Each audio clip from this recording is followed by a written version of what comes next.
a lot of these agendas aren't working fast enough. Humanity's still waking up a bit too quickly for them, and to counter everything. And so the ultimate boogeyman is now, and I call it the end game, and that is the climate crisis. There's nothing bigger than the climate. There's nothing bigger in this realm than the weather. There's the environment and Mother Nature and all of that. It's like, even though it's all around us and we can see it, it's technically the invisible boogeyman. When they say global warming or sea levels will rise or any of that crap, it freaks people out. So much so that I read a study today about, I guess now it's a condition. Being terrified of the climate is now a mental condition. And I'm like, when I see certain headlines, which I would I absolutely heard the love cure is a poison dart. the I cure mean, is the poison injection. dart. It's a I cure for read climate fear.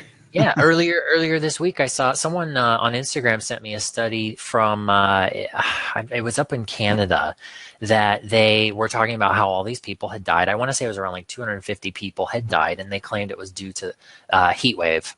And so, in the regular person reading this article is going to think, oh, did they just like cook to death in their home or something like that? But there was a nurse who figured out that they all had one thing in common because they all went to the same hospital, and it was that they all had received the second administer of a particular jab.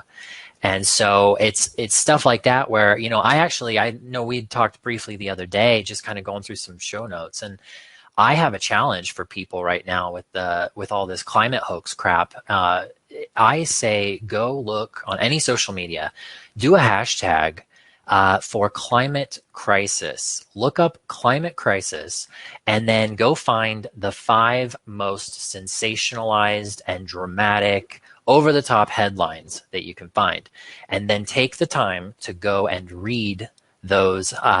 Go read those articles in depth.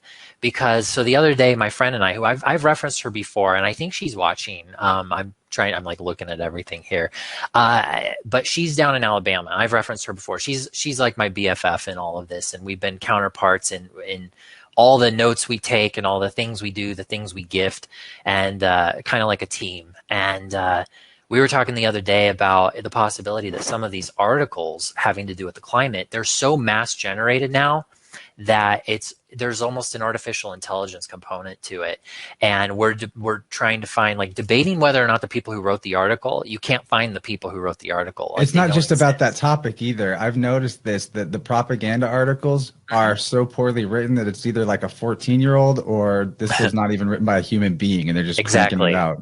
Exactly. And that, yeah, to be fair, it's not, I mean, my purview, I always joke, like, I just control the weather, everything else is outside my purview. But if it's related to the climate, and that's how I've noticed so many of these, but yeah, these articles are being written by an algorithm, or not all of them, but many of them. And we're seeing it hammered everywhere. I mean, that building collapse in was it Miami? I can't remember, the one in Florida. There was something. Joe Biden came out and he was talking about how this really makes us have to analyze the climate.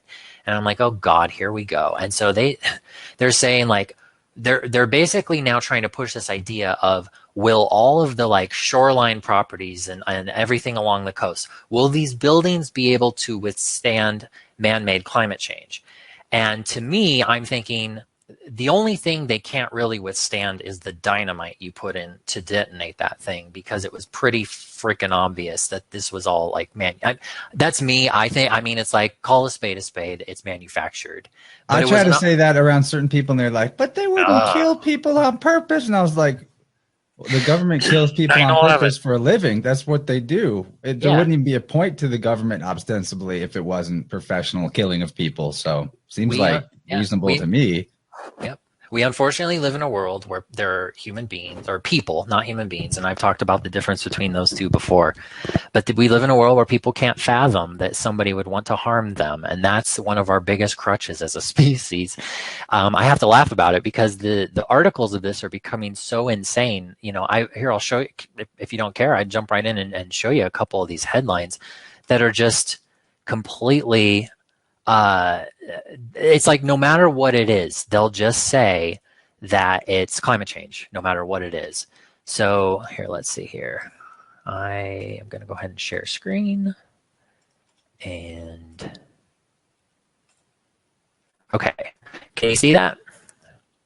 Yep, we're all All right. seeing So what more, you're seeing. yeah. So more than 1 billion seashore animals have been cooked to death in British Columbia due to a May heat have. wave. I like how they May say have. may have. So I went through this article about 100 times, and actually my friend Carol helped me go through it too. And I found that this was actually this beach.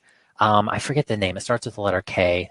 Was one Kitsilano was if, between like 2015 and 2000. You can go ahead and X me out of there. Between 2015 and 18, I think it was ranked like one of the most polluted. And I thought, like, they jumped right into saying they were boiled alive. Well, it was in this little canal. And when you read the article, and this is why I'm saying, go hashtag climate crisis, take the articles, dissect them, and you'll see that the sensationalized headline does not match what the article is about because they know that the majority of people are never going to read these articles. And so they basically just they allude that because in this canal there were a few thousand that had died on a day, and they found them on this day that it was really hot and the water had receded. So they then jumped to the conclusion that billions, they said estimated on the sample size that they took, billions may have died because of man-made climate change. And it's just like, you're not even trying at this point. You just, I mean, they literally, I mean, it's really frustrating to me. And if you follow me on Instagram, people probably have figured out right now, I'm very vocal. I spit fire because I'm sick and tired of this climate crap because I see the solution to it. And I know it's frequency. We live in a realm that it has a frequency war. And it's not to get all over the place. So you can reel me right back in after this topic. But last night I was just kind of I was listening to this woman. Her name's Emily Moyer, and these folks were talking about like she talks a lot about like Austin and energy, and because she lives in the city of Austin, Texas. And with AU being the atomic symbol for gold, she was talking about a lot of Austin architecture. There's a lot of pyramid buildings that are being built. The episode was about rivers, which kind of like brought me back to what you and I have talked about with Chicago and the fire and the resets and all this energy, these buildings, the river flows, they change the direction of the river. I mean, it's never ending. How much of our world is based on energy, frequency, vibration, all of that.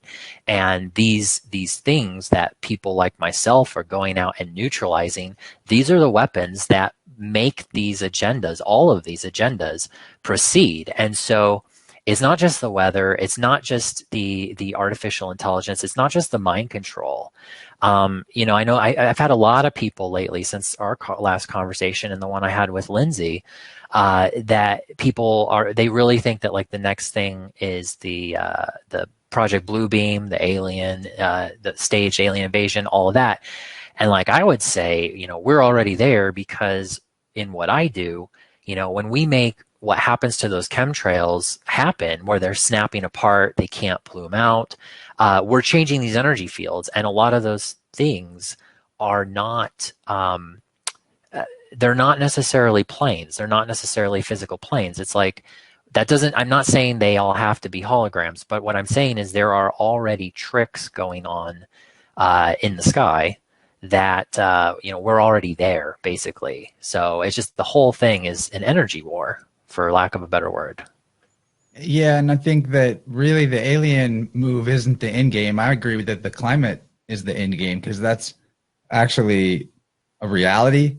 Not that there isn't a reality to non-human intelligence, but think how many open and curious minds that otherwise might have stumbled into something that could build solutions and be empowering, spend their days spinning their wheels, chasing after lights in the sky that may, or really they don't even get off the couch. They just listen or tune in and watch documentaries about, these blue feathered creatures from this other dimension, and they're actually here to save us, but we can't see them and they can't help us until we do something to raise our vibrations. And like, there is just so much out there that is not helpful. Like I will have the conversation and entertain the conversation about all kinds of things, but when it comes to how much that content exists, I think that there's a majority of it coming through Mockingbird, CIA, intelligence agency publishers, or at least infiltrated.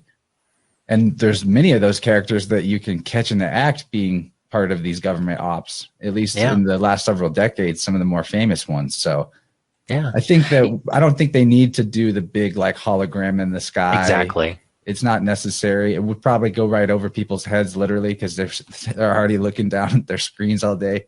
If they Yeah. saw the video of it, then they would say that's probably just fake video. So I don't even know if they can pull off making the world believe there's an alien invasion without like taking out a city or something. And even that would still be, there would be a lot of skepticism. Yeah. Well, in regards to the articles, the news, the headlines, all this stuff with the climate, I cannot stress enough to anybody out there, like all of this fake climate push that they put out there, we're manifesting it if we fall for it.